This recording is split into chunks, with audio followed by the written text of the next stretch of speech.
Hello po, magandang araw at welcome muli sa ating channel Wendell's TV. Panibagong sewing tips na naman guys yung nais kong i-share sa inyo. Ito po ay kung paano mag-repair ng pants na high waist gagawin nating low waist. So marami po ang nahihirapan pag-repair sa ganitong klase ng repair kasi masilan po ito. So samahan nyo ako guys sa ating gagawin.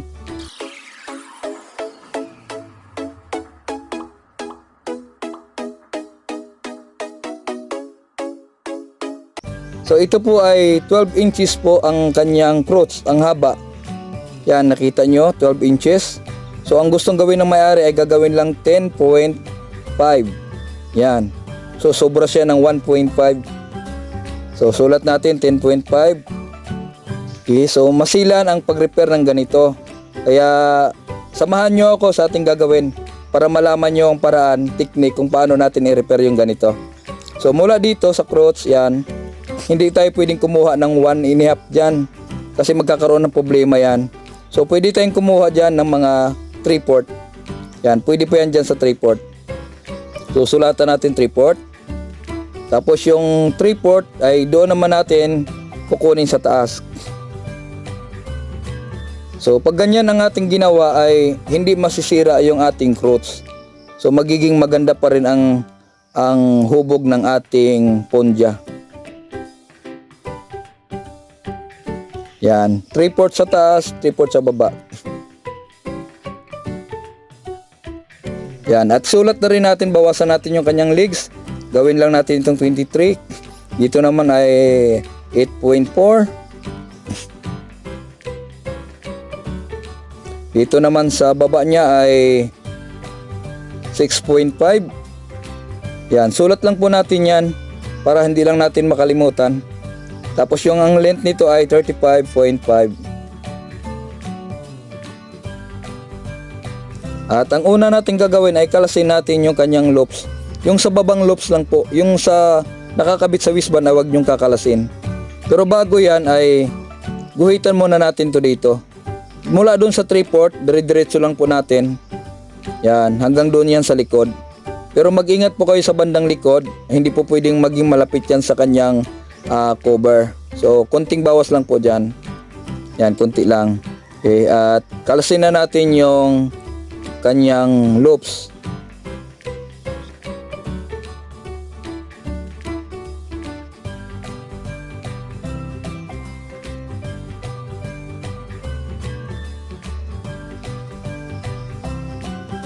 Okay, at isunod yung kanyang waistband.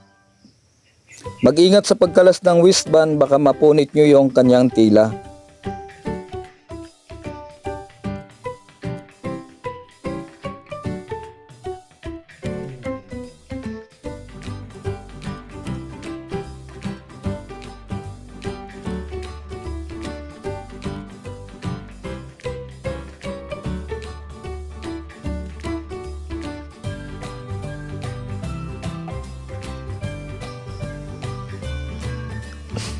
So, idiretso lang natin yung guhit, iayos lang natin. Yan, tapos ikat na natin yung sobra.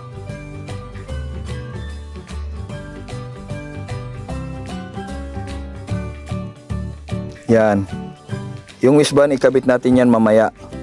Pero, unahin muna natin tong kanyang paa. Tanggalin natin yung inseam, yung pinaka ipuwi machine niya, yung pinaka bukol. So kabilaan po ang ating cut dyan. Sa harap ganyan, tapos sa bandang likod ay ganon din. Basta yung pinaka bukol sa inseam ay tanggalin po natin yan. Yan, sa kabila naman.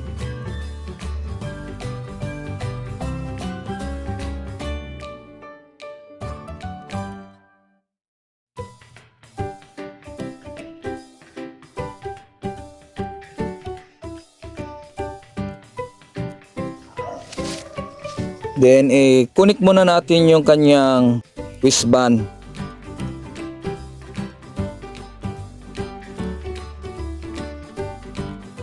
Yan, 1/2 lang ang pakain dyan.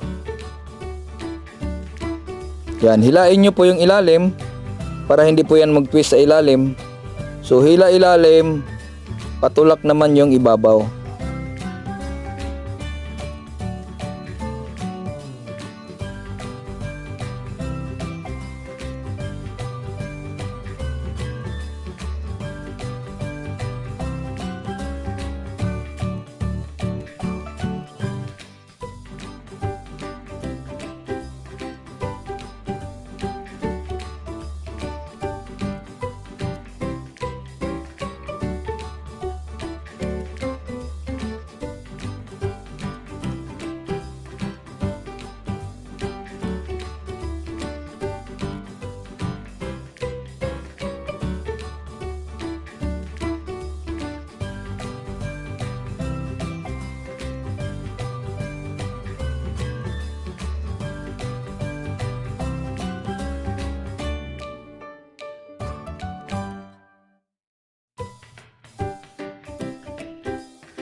Okay, at isunod naman natin guys, i-tap yung ating mga loops. Yan, so double lock lang po ang gawin nyo sa inyong loops para hindi po yan madaling matanggal.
Yan, at yung mga natirang sinulid ay atin po yung linisan.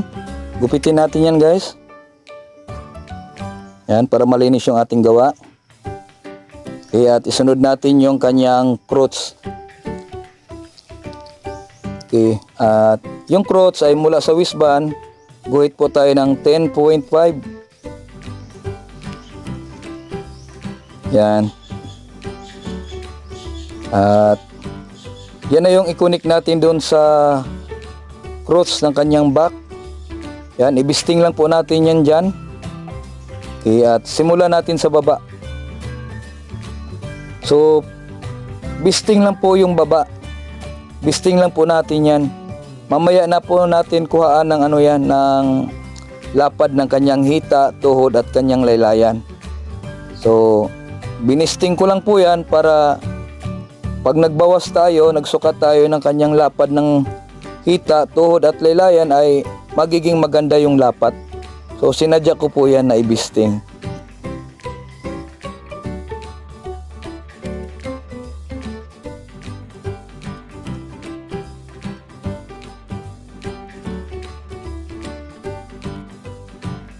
Yan, guhitan muna natin yung 35.5. Yan, tapos allowance na 2 inch.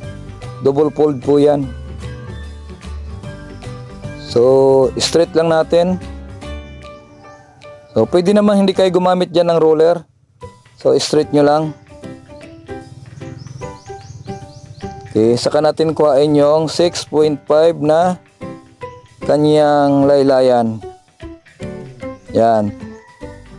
Tapos allowance.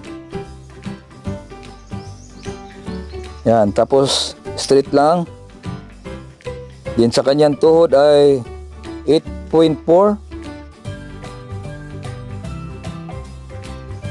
Guhitan natin. Yan, yung sa kanyang hita ay 11.5. Yan, at gamit tayo ng L square. Guhitan natin.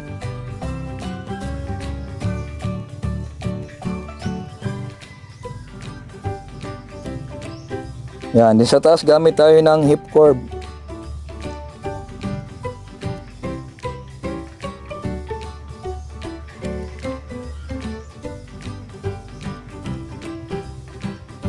Yan, tahi natin yan dyan. Mamaya tahi natin. Okay, dito muna tayo sa kabila.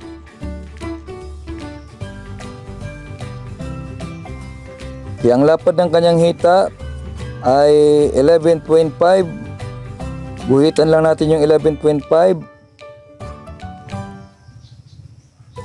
So dito 8.4.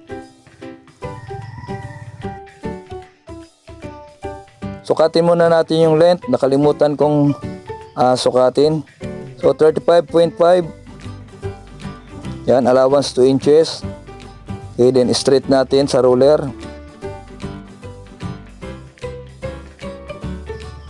Okay, saka natin kuhain yung lapad na 6.5. So equivalent po yan ng 13 yung kanyang laylayan. So gamit ulit tayo ng L square. Okay, tapos hip curve gamit tayo sa taas.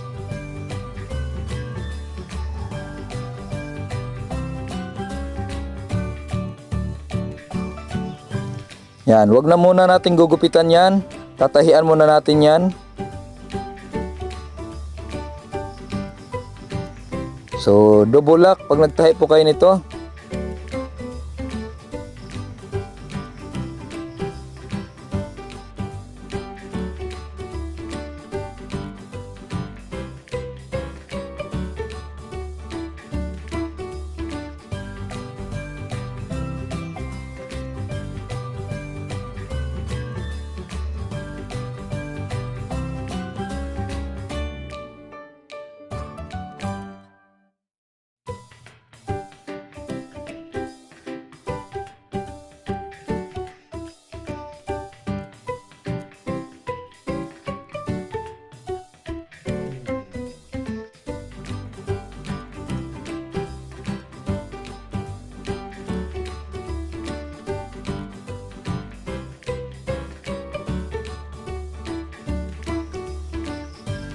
Yan, saka natin gupitan.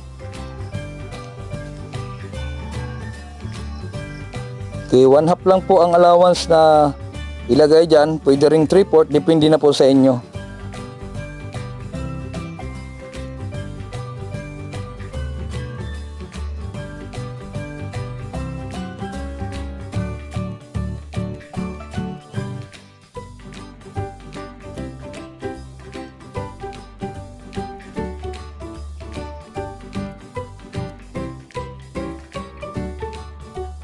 Yan, pagkatapos po natin gupitin ay i-overlock po natin to. Yan, na-overlock na po, hindi ko na lang po pinakita sa inyo para hindi po tayo magtagal. At itupin na po natin yung laylayan nito. Baliktarin natin at fold natin yung laylayan. Okay, double fold po yan. 1 inch 1 inch. Kaya 2 inch yung ginawa nating allowance dyan dahil double fold po yan.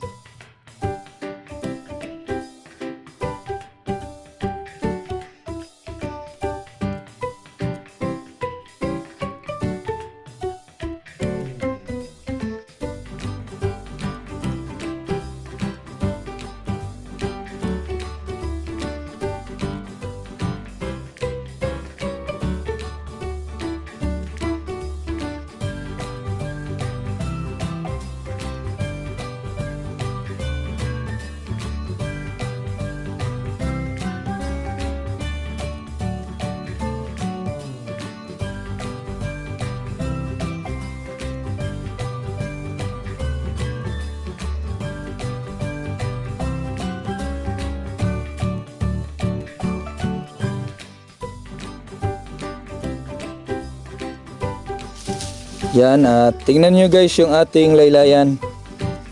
So, yan, nakita nyo walang pilipit, maayos yung pagkagawa. So, ganun lang yung ating gagawin sa kabila, same procedure lang po.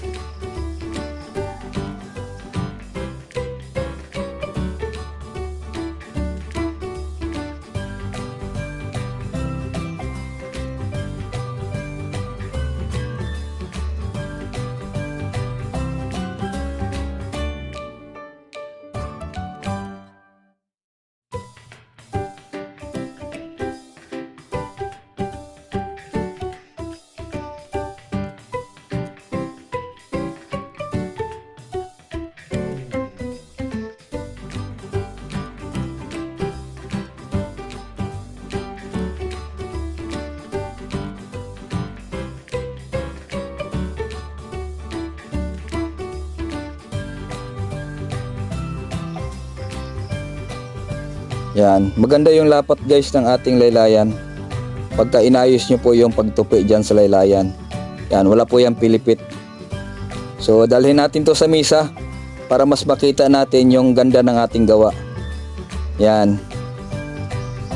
So, yan na po yung ating finished product ng ating high waist. Ginawa nating low waist. So, sinama ko lang yung pag-repair ng kanyang hita, tuhod at laylayan para hindi naman masyadong maiksi yung ating video. Yan, dati po ay 12 and a half. So, ngayon po ay nasa 10.5 na lang. Yan, kita nyo naman. So, ganun lang po ang pag-repair ng high waist. So, wag kayong basta-basta kukuha. Magka-cut doon sa kanyang crotch.